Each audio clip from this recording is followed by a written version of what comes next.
தூங்கும்போது இப்படியே தொங்கிட்டு தூங்குற சிஸ்டம் கிச்சனில் இப்படியே வேலை செஞ்சு அவங்களுக்கு வர தலைவலி இந்த வலி வந்துன்னா இங்கேருந்து போய் ஃப்ரண்ட் வரைக்கும் வரும். இது பேர் சர்வைக்கோ ஜெனிக் ஹெட்டேக்குன்னு சொல்லுவோம். இந்த ரீஜனில் தான் பிடிக்கும். மெயினாக இந்த இடத்துல தொட்ட வலிக்கும், இங்கே தொட்ட வலிக்கும். தாராளமாக இது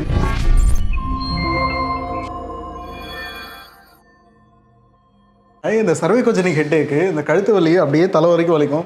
சில பேர் விப்ளாஷ் இன்ஜுரின்னு சொல்லுவோம். காரில் போய் டக்குன்னு ஆக்சிடென்ட் ஆகி ஒரு ஜெர்க்கு தூங்கும்போது இப்படியே தொங்கிட்டு தூங்குறது சிஸ்டம் கிச்சனில் இப்படியே வேலை செஞ்சு அவங்களுக்கு வர தலைவலி இந்த வலி வந்துன்னா இங்கேருந்து போய் ஃப்ரண்ட் வரைக்கும் வரும். இது பேர் சர்வைக்கோஜெனிக் ஹெட்டேக்குன்னு சொல்லுவோம். இந்த ரீஜனில் தான் பிடிக்கும். மெயினாக இந்த இடத்துல தொட்ட வலிக்கும், இங்கே தொட்ட வலிக்கும். தாராளமாக இதுக்கு நிறைய ஆப்ஷன்ஸ் இருக்குது. இப்போ நியூராலஜிஸ்ட் போனீங்கன்னா ஸ்பைனல் இன்ஜெக்ஷன் நிறைய ஆப்ஷன்ஸ் இருக்குது. லைக் ஆர்த்தோட்ட போனாலும் ஒரு மெடிசன் ஹெல்ப் பண்ணும், ஃபிசியோட்ட போனால் ஒரு ட்ரீட்மெண்ட் ஹெல்ப் பண்ணும், யோகாவும் ஹெல்ப் பண்ணும், அக்யூபஞ்சரும் ஹெல்ப் பண்ணும், அக்யூப்ரெஷரும் ஹெல்ப் பண்ணும், மசாஜ் நல்லா பண்ணாலும் ஹெல்ப் பண்ணும், வர்மம் பண்ணாலும் நல்லா ஹெல்ப் பண்ணும். பட் இது வந்து பேரே செகண்டரி ஹெட்டேக்குன்னு சொல்லுவோம். செகண்டரி ஹெட்டேக்னா தலையில் பிரச்சனை இருக்காது, கழுத்தில் தான் பிரச்சனை. இந்த பிரச்சனால தான் இது வரைக்கும் ஃப்ரண்ட் ஃபுல்லாக வலிக்கும்.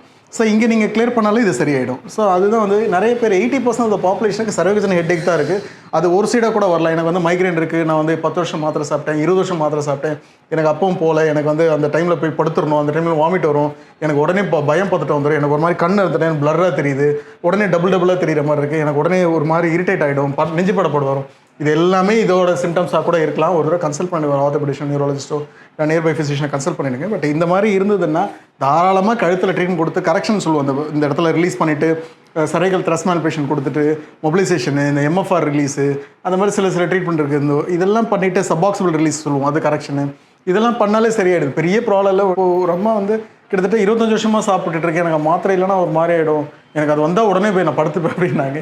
அவ்வளோ பெரிய ப்ராப்ளம்னு சொன்னேன்னே இப்போ அது போயிடுச்சா அப்படின்னு கேட்குறாங்க. இது பண்ணோன்னே என்னன்னு பாருங்கன்றதுக்காக just for your knowledge. Thank you.